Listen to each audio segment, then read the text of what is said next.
You're listening to the Every Day is a New Day show. Inspirational conversations with movers and shakers about moving forward and choosing to embrace a positive outlook. Now, here's your host, Kim O'Neill. Welcome, welcome. My name's Kim O'Neill, and I'm a twice certified transformational coach, Reiki master, best-selling author, podcast host, former crime analyst, and big believer in learning from everything so you can confidently move forward in life. You can join us for the live shows most Wednesdays on Facebook at 6 p.m. Pacific Time. And now, here's today's newest awesome guest. I'm really excited to introduce to you today's guest because there's just a lot of things that I love about her, but one of the things that she focuses on is emotions. And that has become something that I've become really interested in unexpectedly over the last several years. So with that said, I'm excited to introduce to you today Isabel Hundt. Welcome, Isabel. Thank you so much for having me. After months of figuring out a time to get together, we finally made it happen. Yay. I know. I know. Thank you. Thank you for being open to scheduling it, in advance and sticking with it because I really do love what I've learned about you so far. And I'm excited to share that with our audience today because as you know, lots of things going on in the world. And I'm excited to hear about your personal story, but then also just this expertise that you've developed in emotions and processing and healing and that kind of stuff. So yeah, so the way I like to start this is I'm going to go ahead and share with our audience your bio, which is, of course, touches on what you do in a nutshell. And then we'll get into the heart of things. So if you're just meeting Isabel for the very first time, allow me to introduce her to you. Isabel Hundt is a successful inspirational speaker. She's the founder of the #ICU movement. So she's a sociologist, a certified transformation coach, working with highly sensitive visionaries and world changers, also known as empath warriors. I love that. She's an emotions clearing practitioner. She's a published author of The Power of Faith-Driven Success and also an Amazon best-selling co-author.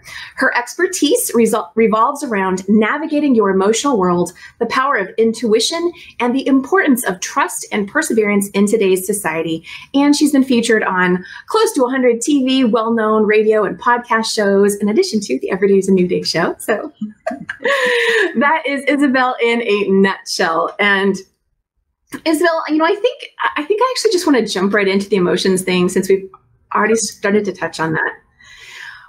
What led you to wanting to learn about emotions and really focus your work in that direction?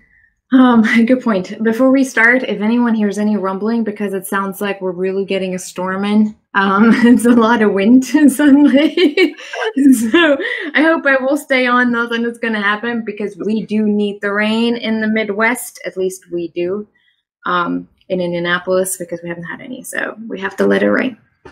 But what got me interested in emotions, it's actually interesting because it's, I have been working on a very important speech for myself over the last months, which was supposed to go towards the TEDx, which fell through that yesterday, which was a little disappointing, but I made it through the very, very last round, but then they changed their mind and added someone else. That's all right. But what really got me interested in emotion was my own experience and how I experienced the world. Okay. Growing up, I always saw everything in a different light. I was always able to look beyond the physical, beyond what is visible, physically visible, the tangible, because I didn't know that was anything special about me or different, but I saw my whole life, I've seen everything in color. It's like my mirror neurons don't just sympathize or empathize with other people. It's literally turning everything in color. It could be letters, it could be numbers, it could be places, and the colors change according to one's emotional state. Even a city has an energy around it, or a number within the context has a specific energy around it, and so it keeps changing. For me, numbers usually don't change as much, but especially people. And for me, I've always seen people in color, not their skin color, but someone may show up in blue, in pink, in purple. And I was like, why do they look like that? I don't know. For me, it was just always the same. Like, it was never anything special. And so over the last 10 years, I'm originally from Germany. I grew up in East Germany. And so there was I grew up very strict Lutheran. So any kind of weird woo-woo thinking, they would have probably burned me alive. Maybe not exactly that, but it would have been a little bit witchy. Yeah. And I knew at the age of 12, I had this prophetic dream where I watched myself on a big stage as an adult. I knew it was me, but I couldn't understand what I was saying because it was in different language. And I knew that for me to figure out who I am, I had to leave the country. I had to step away from everything I knew, the way I grew up. I needed to have a different perspective on life. I couldn't stay within the picture that I grew up in. And when I moved to the US for the first time, I was 18.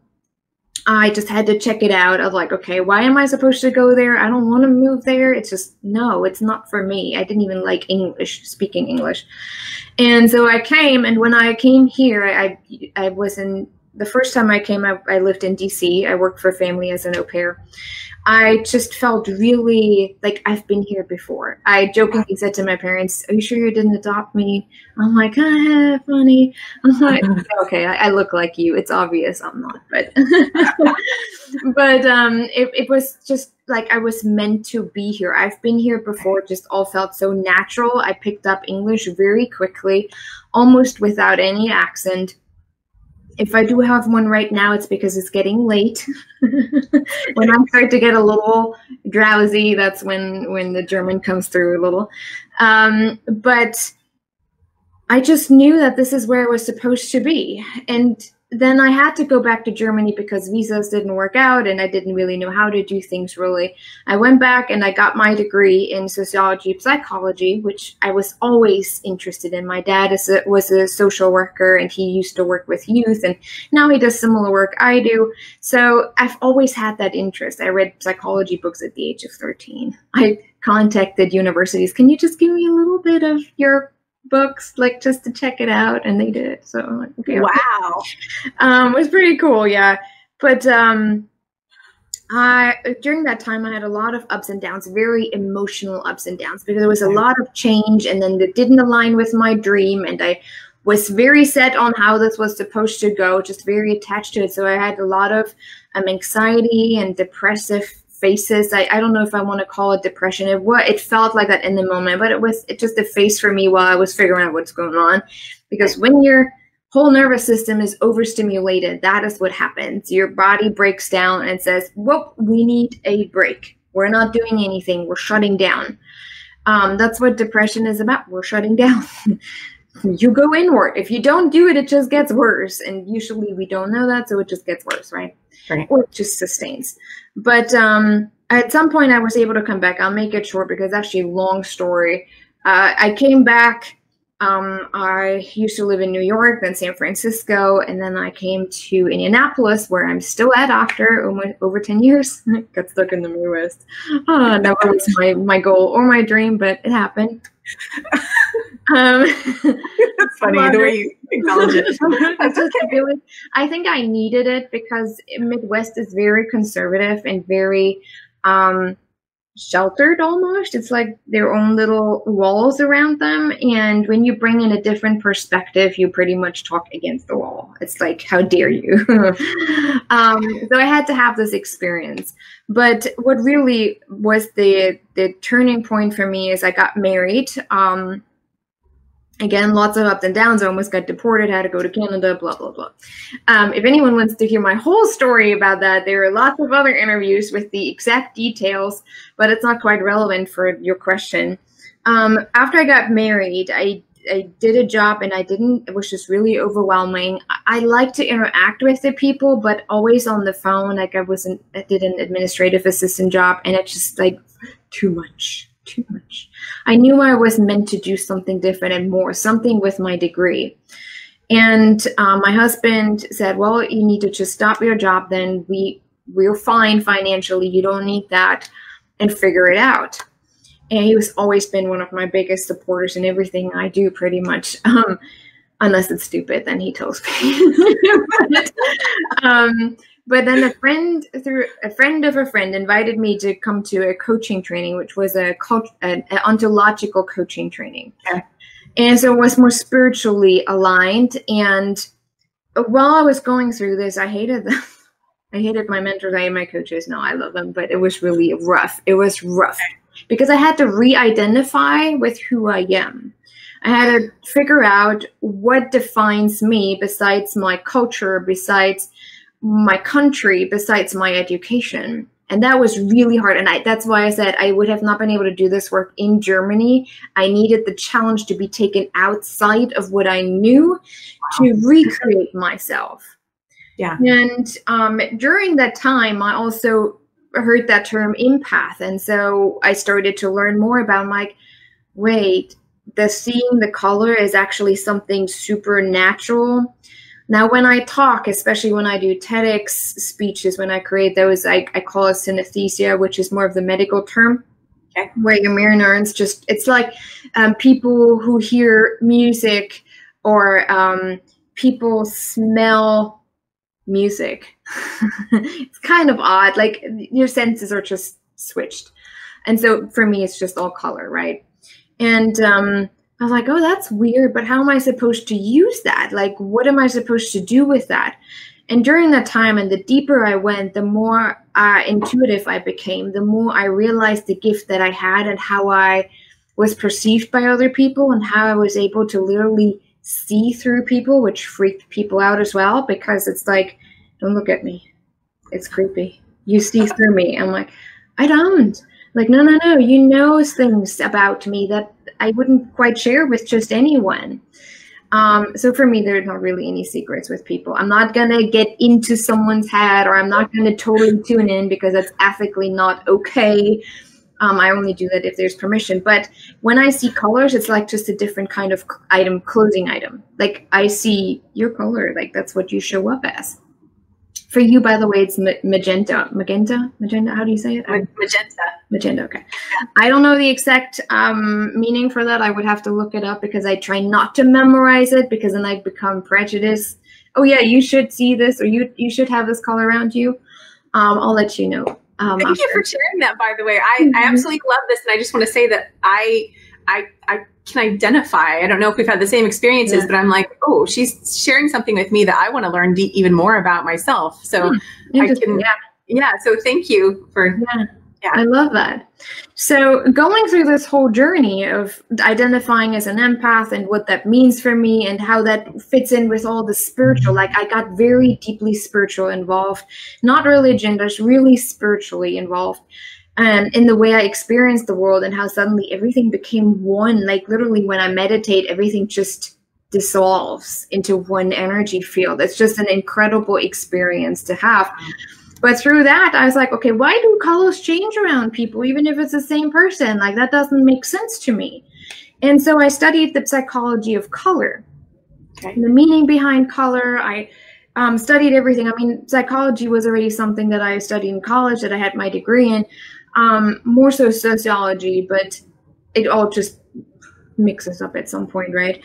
So I really got into the psychology of color. I wanted to know what Goethe already knew back then in the 17th century, and what he already knew about color, the color wheel, and how they're connected, and how color makes us feel. And that's when I really studied it. I'm like, color makes us feel. So if I see the color around things, it's their emotional state. It's almost like their soul trying to communicate with me, something that they may not be able consciously to notice yet.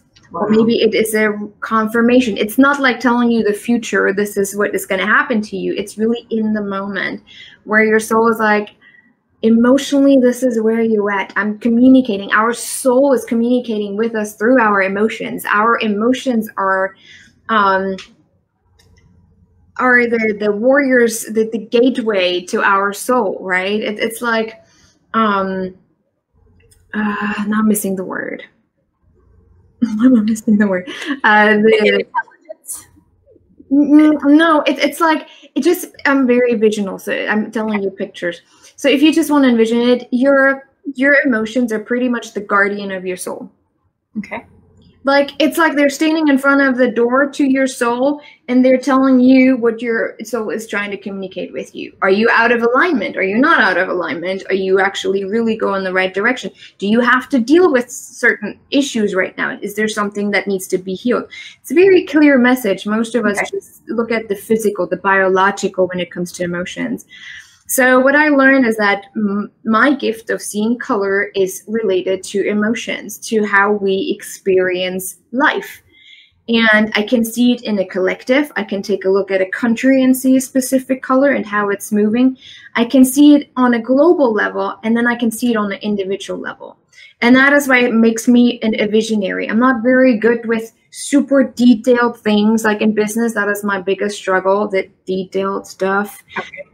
I want to share my visions. I think that's why speaking is so much me, because I just can speak my visions. If people get it or not, doesn't matter in that moment. Usually 2 years later, people are like, oh yeah, we heard you 2 years ago. You already mentioned, like, yeah, you get it now, finally, good. Those kind of things. But it has happened. So I wouldn't be totally... It just doesn't concern me that much anymore if people get it. I just know that it usually is something that is in service of a greater good that brings us closer to embodying love and community and connectedness. Okay. So from there, I realized that my big advantage is not just my gift and my highly sense of intuition and seeing patterns moving around, but also bringing that into cultural issues. Oh, wow. Like, how are we able, through this knowledge, through emotional awareness, to shatter cultural barriers, to engage in cultural transformation, not just locally, but globally.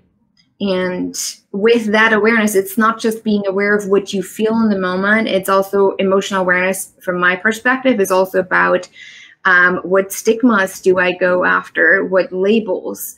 I mean, I've come here to this country with a certain understanding of who Americans are.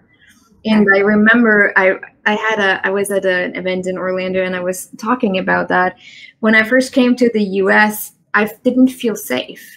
Because I didn't know who I was. I didn't know how I would fit into suddenly this much bigger world, because let's be honest, in the US, everything is a little bigger, faster, louder. Everything is just, no wonder that people are totally overstimulated and their senses are just always on, always. I'm not used to that. Okay. Now, maybe after 10 years, I'm starting to get used to it. I know how to handle it.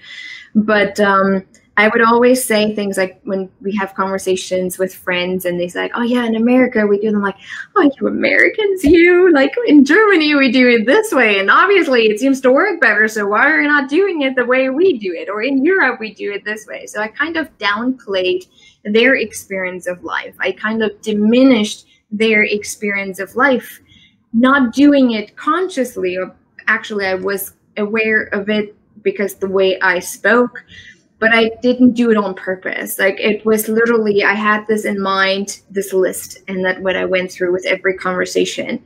This is better. This is not, this is worse. This is better. I had always this comparison, and that is about awareness, emotional awareness as well, and how we compartmentalize, how we label, how we stigma. And that's where my background in sociology comes in pretty well. Well, and it sounds like what you said earlier, you had this fear because you didn't know who you were. So the more that you became aware of who you were, did that fear naturally dissipate or change? Or not necessarily, because knowing who you are does not necessarily equal knowing your stories that you go after.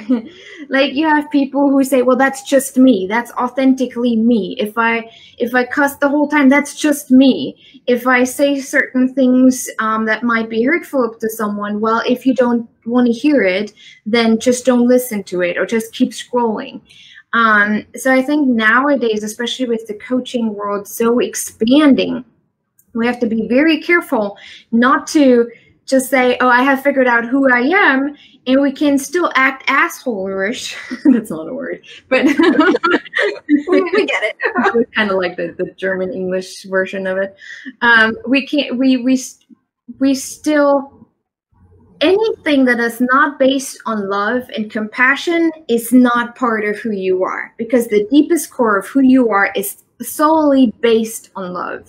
So, okay. So I love that you came to that conclusion. How did you learn that for yourself? Through a lot of hardship and a lot of people calling me out on stuff that I said in a certain way, or where I hurt people, or where people suddenly got mad at me for no reason. At least that's what I thought. There was no reason, but really it even if I was just thinking something, like, we know everything is energy, right? So even what I think has impact on people right in front of us. So because I'm so sensitive and I'm so strongly in tune with things, like, people can probably hear my thoughts pretty loud. My mom always said, your face speaks. Your eyes speak too. Like, I was like, don't look at me this way. I know exactly what you're saying. I'm like, I'm not thinking, how do you always know? I'm like, your eyes are so clear. It's like it's just visible. You can't just do that. Do you recall what that was like when you realized, oh, I am love? Or you start to feel a lot more compassion for people who you would usually hate on. It is very well known that I'm not a big fan of the current administration. It's not a secret, for various reasons. But here's the thing. You can not agree with someone, yet you can show compassion for that person. When I look, and that is my experience, so whatever people want to take from that, or judge, or whatever they want to do. When I take a look at Trump as an example, I see a hurt young boy. And all I can think of is, I totally hate what you do. I totally despise you for some of the things you say. But I am sorry. I'm sorry for the pain that you have had to go through to act a certain way. I'm sorry that you had to make experiences that have you believe now that only power is something that has you be seen or feel seen.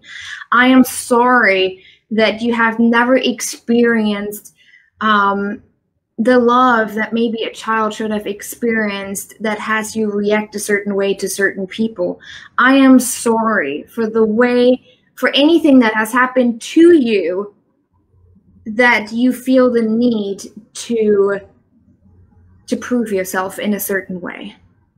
If people agree with it or not, if you take a very close look, most people who do not act in a greater interest of all always respond from a place of pain.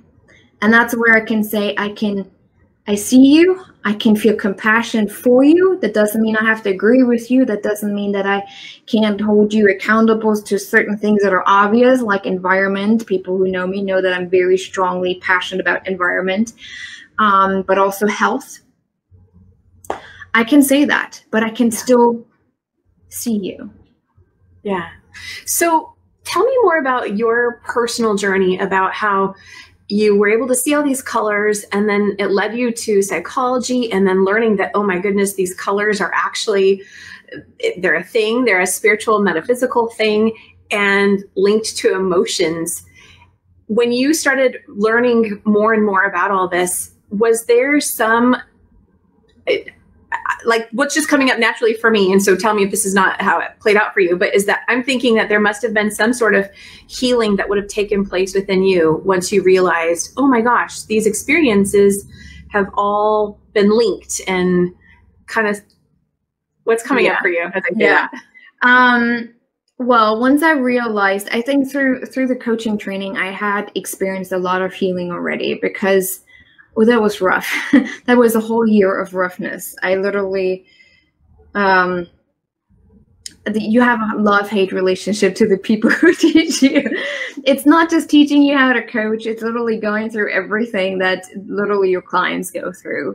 And if depending on who you are and what you do, well, it could even be more rough. Like, I didn't even want to go. It's like, if I wouldn't have to pay all that money, I wouldn't even show up. But it was a valuable lesson. I think that really almost broke me to the point where I had to break internally to be able to be open to a new perspective of life and on life. That makes a lot of sense, because I think for a good portion of our life, we have this, I wouldn't even say assumption, but we have this assumption that we know who we are until we have some sort of experience that's like cracking us open, and that we may have this level of resistance towards, where it's like, oh my gosh, I don't want to go to these, I don't want to go to this class anymore, but I'm not committed. I spent the money. And yet that's a good thing, because it helped you reach that breakthrough point, is what it sounds like, and now get to know yourself in a different way. Yeah. That's why pretty much, if you do want to see a shift in your life, at one point in your life, at least once, you have to spend a certain amount that would hurt you if you wouldn't do it. I'm telling you, at least once you have to do it. You don't have to do it the whole time. You don't have to do it for your whole life. You don't have to spend $50,000 on any coaching. But once in your life, you probably will have to, because resistance will show up. When you do the deep healing work, resistance will show up 100%, because you justify yourself, because every time you felt like, well, the culture that I grew up in is morally and rationally right. I am right. Like, we're always compare everything to the way we grew up, that box that we grew up in. And I mean, growing up in Germany, something especially culturally that is very significant for my healing process was being called a Nazi. That is part of our history, and no matter how far you go and move forward, I have nothing to do with it. Right. My mother and my father had nothing to do with it. My grandparents had nothing to do with it. My great-grandparents actually lived it. They were part of the war. My mom and my great-grandmother lost her husband in the war, and she kept telling us all those stories. We're all quite close in age, so I actually did live with my great-grandmother for quite a while. But that picture of Germans are Nazis, it stays with people. Like, even now, the first thing I heard when I came to the US and people found out I was from Germany, so are you a German spy then? Oh, that was the first thing someone said to me. And that was the first time where I had to really think about, how is my own history defining my beliefs today? Patriotism was not a thing. You will not see German flags in people's front yards. It's just not something we do, because in our heads, we believe patriotism led us to that war, to becoming the Nazis. So we can't do that, because otherwise we might repeat. Now, unfortunately, there are a lot of movements now alive, and I think it is just like here in the US as well, where it just has to come to the surface so we realize what is still lingering inside of us. But I realized how much I also used that box as an excuse to not to do certain things, to not reach out to other people, to not reach out across cultures, because, well, they define me like this anyway, so they're going to judge me anyway, so why would I even bother? I wasn't ready to let go of that story. And so a lot of healing had to take place for me to understand why I have this gift and how I'm supposed to use it for a greater good. It took me the majority of the last 15 years, pretty much every single day, writing down, what did I realize today? What was my belief today? A good story, just a couple weeks ago. I had dropped off my son at camp. I thought, well, I feel like going to Target. Who doesn't like to go to Target? I know. You can't stay there too long. You can't stay there. But I had a goal. This is what I was looking for. I left. I drove out, and there was this young guy, mid-20s. I'm like, man, he's too young to stand out here and beg for money. But his sign said, I see you. You see me. Please help. Wow. And I felt so bad. I was like, oh my gosh, now I feel guilty. This poor kid. So I gave him $5. And I drove off. And while I was driving off, I'm like, what in the world did you just do?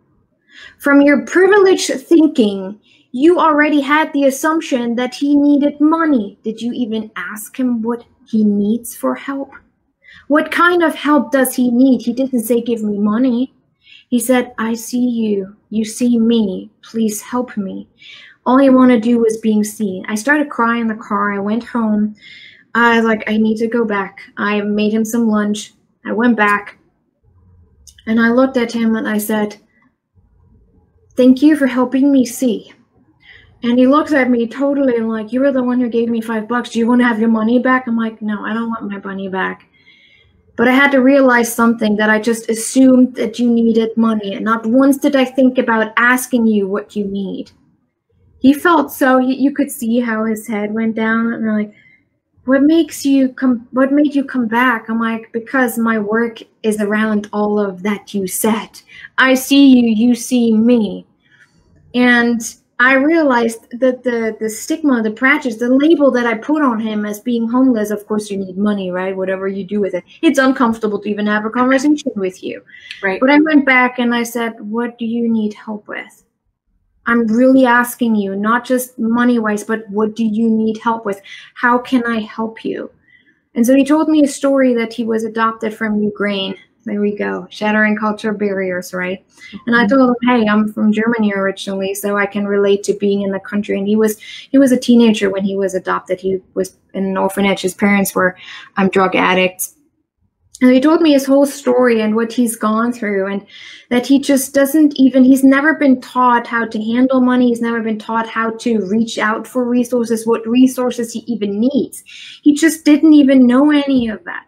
So I said, here's the thing. If you promise me to send me an email to this email, I will reach out to people that can help you.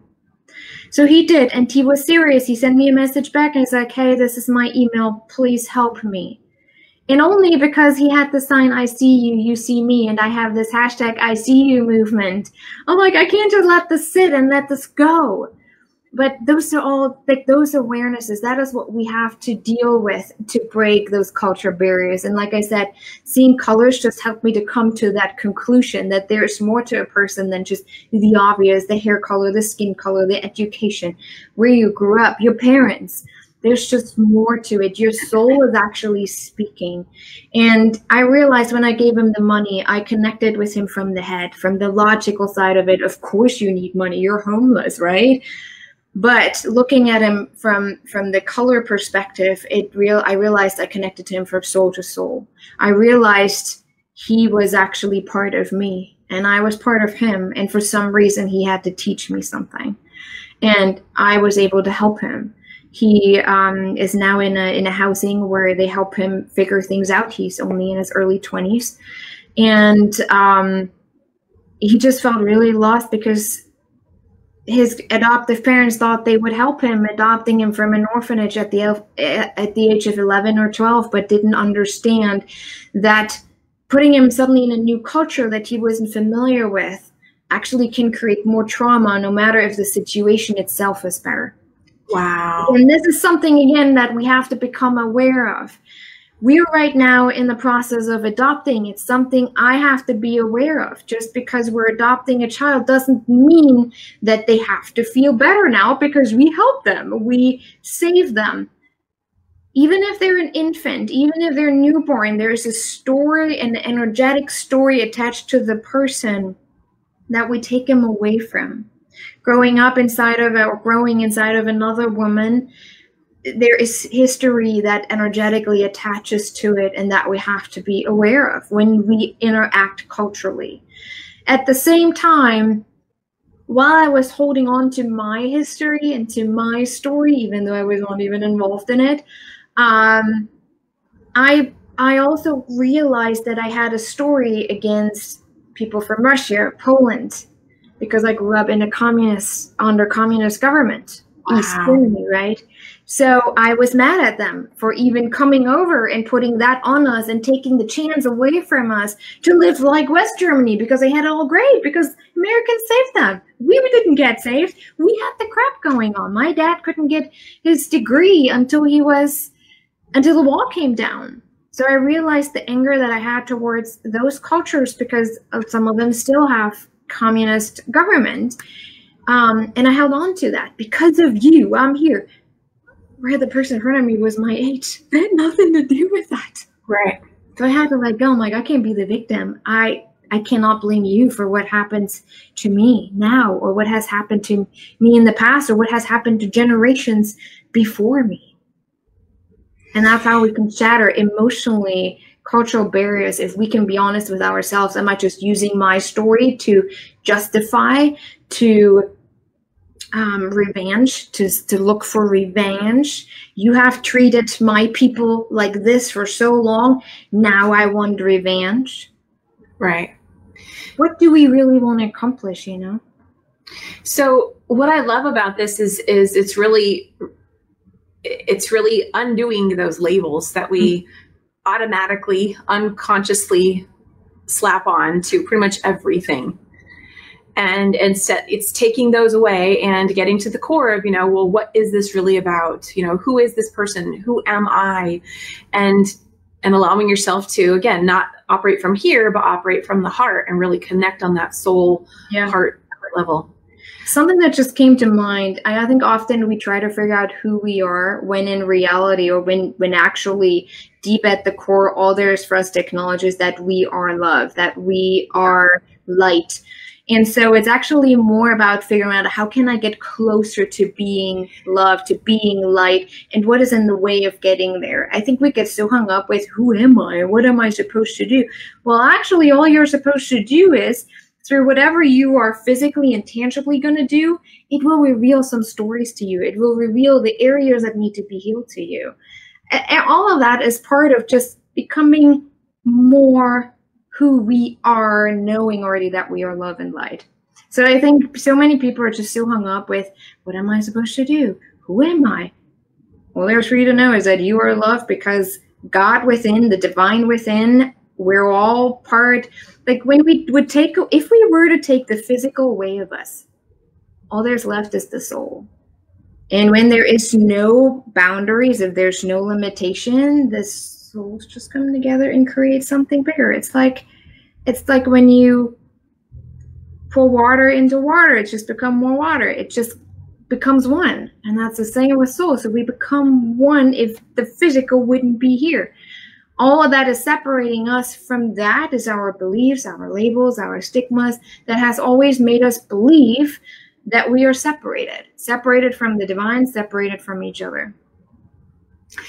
So yeah, I agree. And I think we so easily can overcomplicate things, and it's learning how to not keep us busy. So at least we feel like we're doing something. Well, so let's go back to what your work as an emotions clearing practitioner and seeing colors and things like that.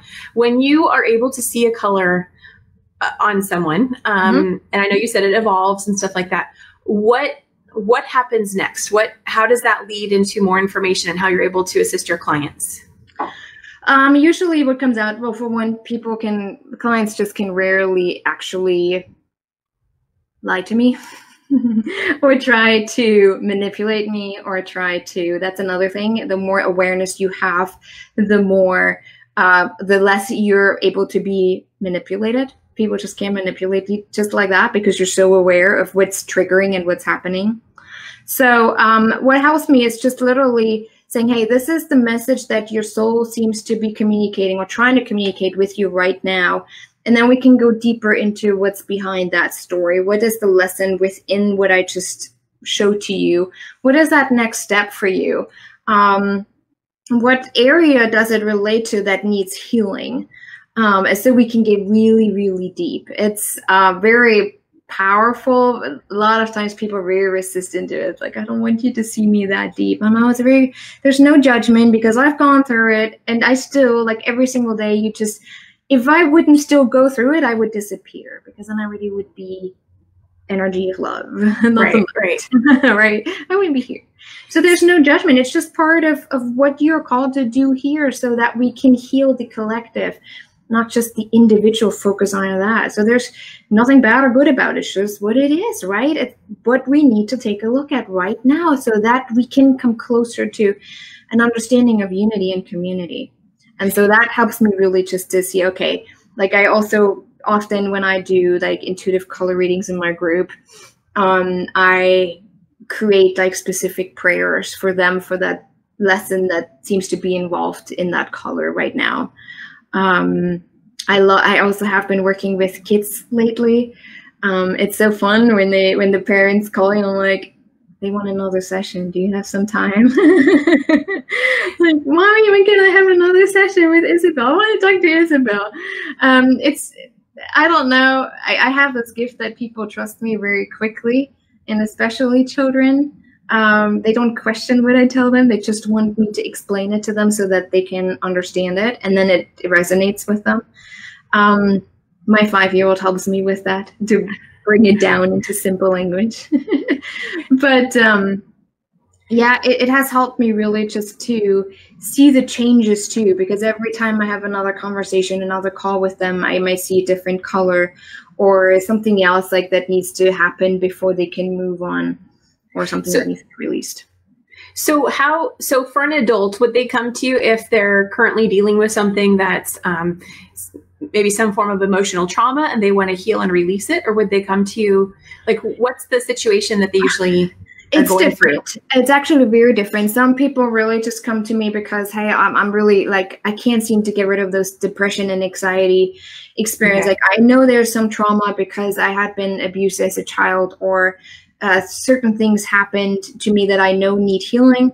I have those clients too, or those people that are pretty much just coming for me to do the emotional work, which ends up always going much deeper. Like, hey, this is coming up. This is what we're just released. This is an exercise for you to continue doing. This is something that you need to pay attention to. Like, even when I release trapped emotions, I no longer do single sessions because of what else may come up. It's just like, when you remove something, something stronger may just come up to the surface, and then I responsibly cannot just let them hang there. It's just not something I can. That makes sense. Yeah. It's just like, sorry. Well, you signed up for 1 session, so I can't help you. So that's why I don't do it anymore. But a lot of times it's also that, especially people who work with me like really intensely, who are more identifying as highly sensitive or empath warriors, they just know that a lot of healing needs to happen so that they can be that warrior, so that they are able to balance the intro with the extra, and understanding how they're supposed to use their empathic gifts in a way that it furthers the mission of shattering cultural barriers. Okay. Wow. Well, so then how does that translate into what you do with kids? Because I'm thinking kids probably don't know, oh, I'm an empath, I need to. No. A lot of times, like what I have been, the kids that I've been working with so far, all of them had some kind of trauma.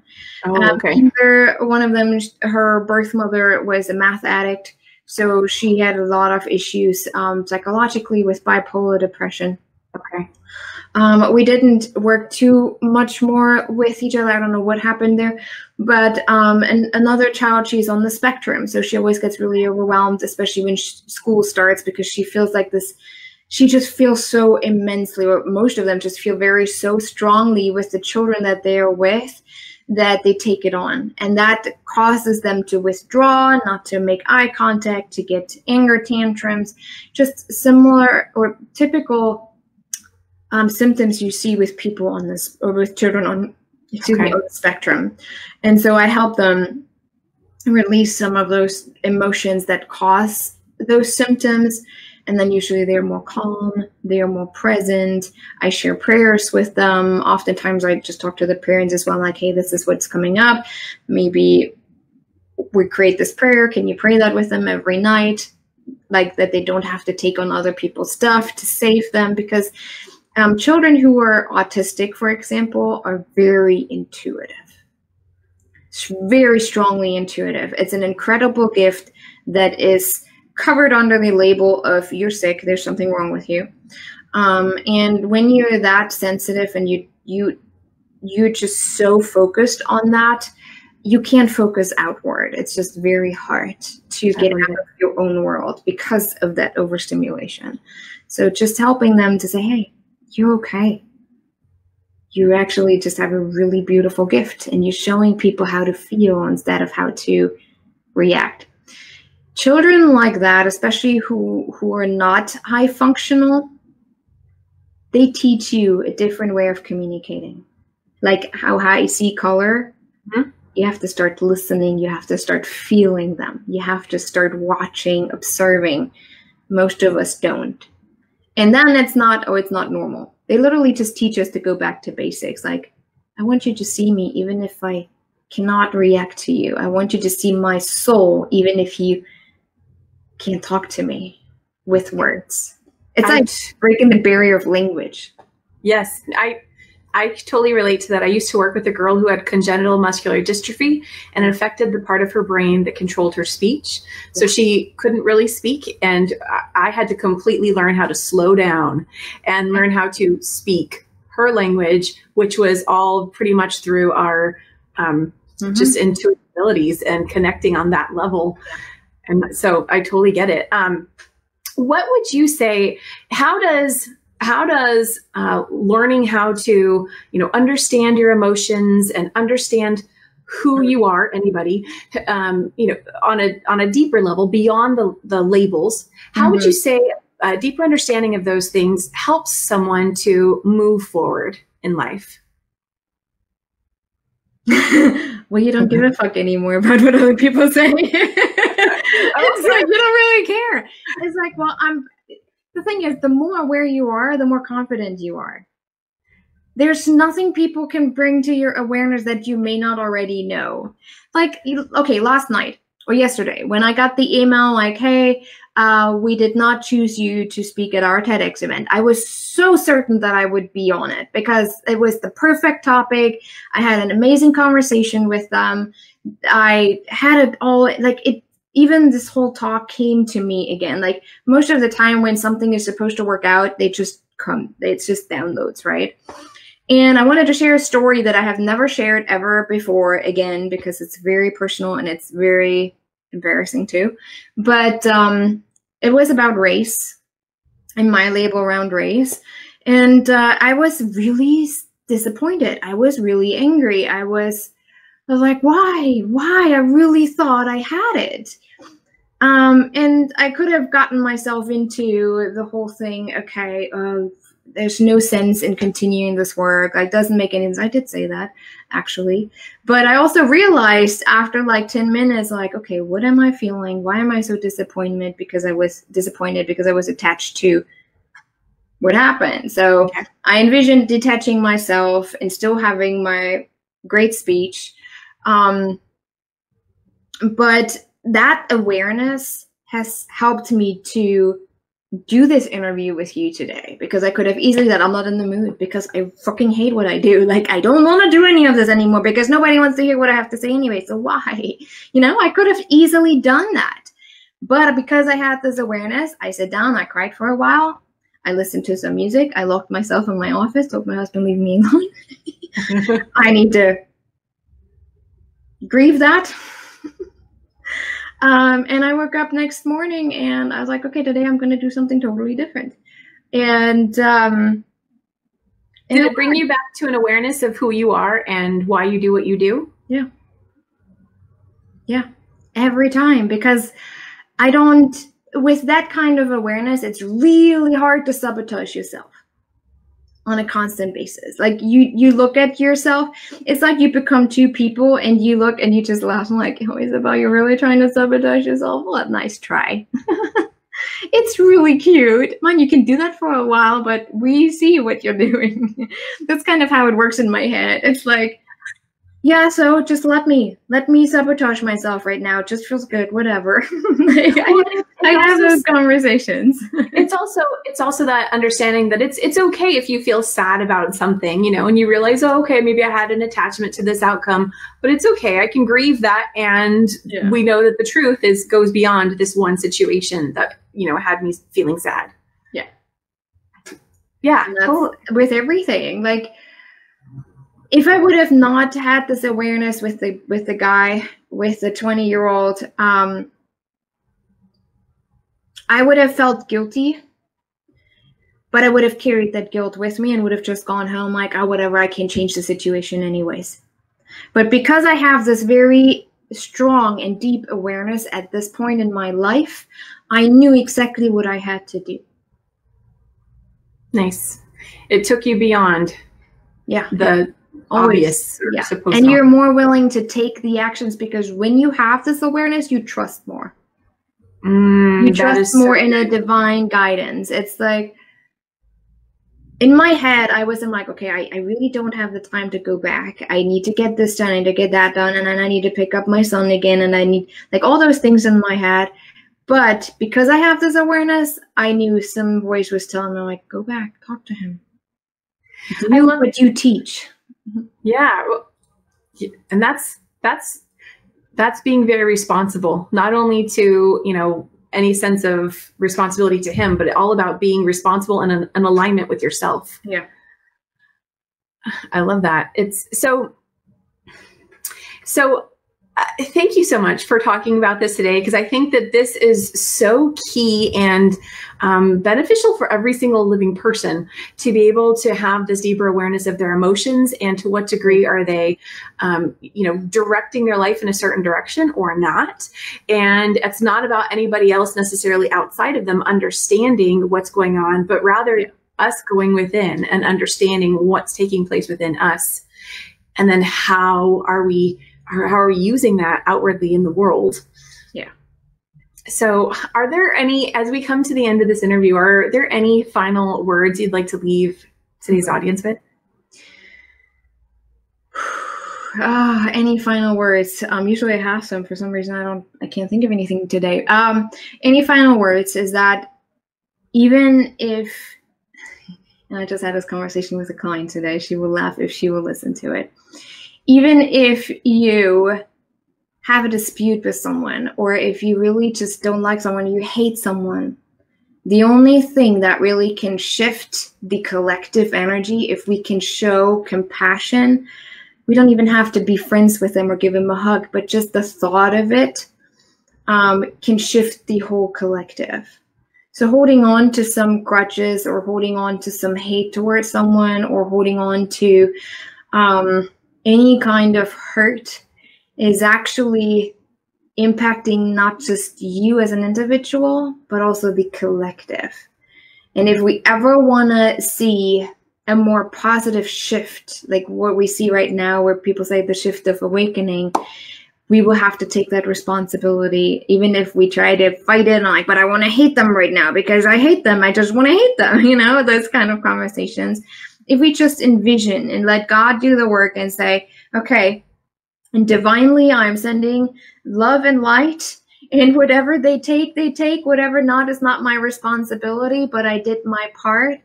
Right. Because like Wayne Dyer always said in his book, he writes in his book, he said when he saw like youth groups fighting or some gangs in the park, he would stand away for a couple feet and just literally send out love and light, and usually situations would calm down. That is the power that we have as individuals, as long as it's in service of that greater good and that greater understanding of love. Yeah. I love that. Thank you. Beautiful. It's, yeah, I think it's, you know, we tend to think that something has to be tangible and to make an impact, but it doesn't have to be. It's coming within, going within, sending it out energetically can make a huge shift for sure. Yeah. And when you do it, you realize that people suddenly feel really drawn to you. They love to tell you their story because they feel the non-judgment. They feel that you can trust them, that even though you may have done things that are really despicable, they still allow you to be seen. Isabel, where can people find out more about you if they'd like to connect with you after this? Definitely, I keep everything simple because, like I said, everything is already overwhelming. I have everything on my website, isabelhundt.com. It's ISABELHUNDT.com, where you can find more about how to work with me, having me speak at your events, especially around shattering cultural barriers. That's my main topic that I speak on. And I also have a course called The Empowered Warrior, a simple guide to navigate your emotional world, which has more of a spiritual approach to emotions. Okay. Almost like the emotions sitting in front of you and telling you who they are to you and for you. Wow, that's interesting. like it's set up. Yeah. Well, Isabel, thank you so much for being here today. And I thought for sure you're going to be doing a TEDx talk at some point. I know that. I think so. We'll see when. Yeah. So just keep us posted, and I look forward to hearing about it. In fact, I almost above this this posting online, I almost said, with TEDx speaker Isabel Hundt, and then I was like, I seriously, I actually Googled it first, and I was like, wait, and I'm not quite saying it. Okay, fine. Since I'm not 100%, I took it off. But nice. You're totally going to be a TEDx speaker, so don't worry. I still have some applications out there, so whatever is happening. Well, in 2 weeks, I'm going to speak at an event called Humans First. That's another movement, nice. Which I don't know if there will be a Facebook Live with it, but I use part of my TEDx speech because it's just totally in alignment. It just opens the conversation about how we can really start to come together as cultures, yet respecting the differences as well, and then just continuing some traditions, but also letting go of some things that we know is not actually in service of the collective. Wow.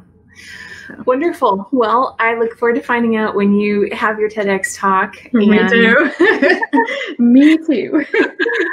Well, thank you so much for being here today, Isabel. And thank you to all those that watched with us live, as well as that were on the replay.